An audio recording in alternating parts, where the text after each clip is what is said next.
غسل.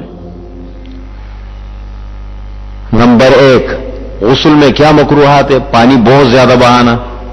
بہت زیادہ بہانے کا مطلب ہر آدمی کو اندازہ ہوتا ہے کہ مجھے غسل کرنے کے لیے اطمینان کے ساتھ کتنے پانی کی ضرورت پڑتی. یہ بہت، اور یہ تو میرا خیال میں اس میں تو ہم سب مبتلا ہے، اس لیے کہ جب میں مبتلا ہوں تو باقی بھی ہوں گے. حالانکہ میں بہت احتیاط کرتا ہوں، لیکن یہ ہوتا ہے، بات سیدھے سی ہوتی ہے نا. جس ماحول میں ہم رہتے ہیں نا، ماحول کا بڑا اثر ہوتا ہے. اگر ہم بالٹی اور لوٹوں پہ ہوتے ہیں نا تو میرا خیال میں اتنا پانی ضائع نہ کرتے. تو ہو جاتا ہے یہ تھوڑی، دیکھیں میں یہ نہیں کہتا ہوں تھوڑی بہت کمی بیشی ہوتی ہے، لیکن بہرحال ہمیں خیال رکھنا چاہیے تربیت کے حوالے سے بھی. پانی اتنا ہم بالکل اطمینان بھی حاصل کریں اس میں، لیکن ایک ہوتا ہے حد سے زیادہ پانی جو ہے وہ ضائع کرنا. نمبر 2 اتنا کم پانی لینا کہ اچھی طریقے سے غسل نہ ہو سکے. بسا اوقات پھر آدمی جب تقویٰ پہ آتا ہے نا، تقویٰ جب دکھا رہا ہوتا ہے، تقویٰ بھی بڑا خطرناک ہوتا ہے، پھر تسلی نہیں ہوتی اس میں. تو اس لیے پانی جو ہے وہ ایک اعتدال کے ساتھ.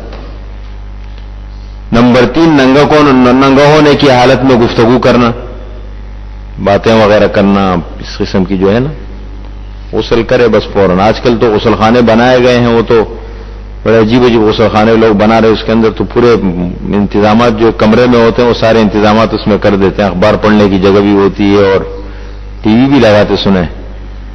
تو یہ تو مطلب ایک بڑی خطرناک چیز ہوتی ہے. اس سے ویسے اس کے بڑے منفی اثرات انسان کے اخلاق پہ پڑتے ہیں. بسا اوقات ضرورت کی جگہ کو مقصد بنا لینا انسان کے اس پہ دماغ، مطلب شکوک و شبہات کی بیماری دل میں، انسان کا دماغ جو ہے نا وہ خراب وہ ہو جاتے، مطلب وہ ستھرے نہیں رہتے دماغ.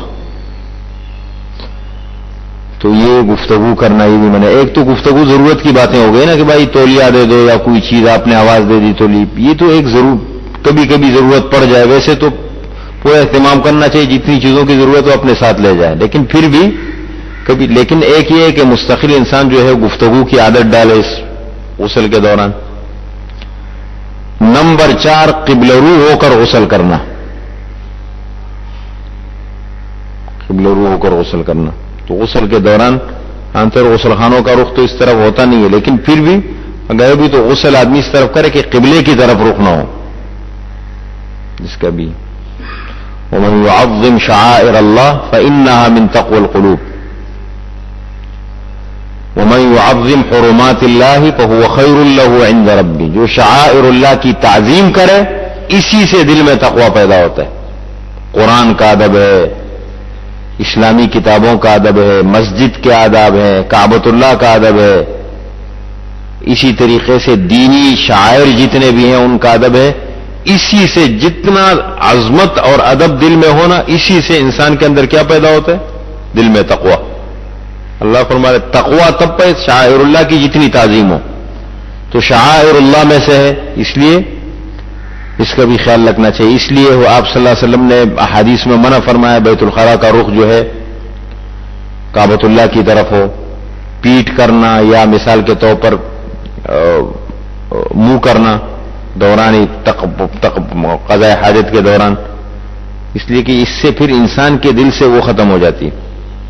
شعائر اللہ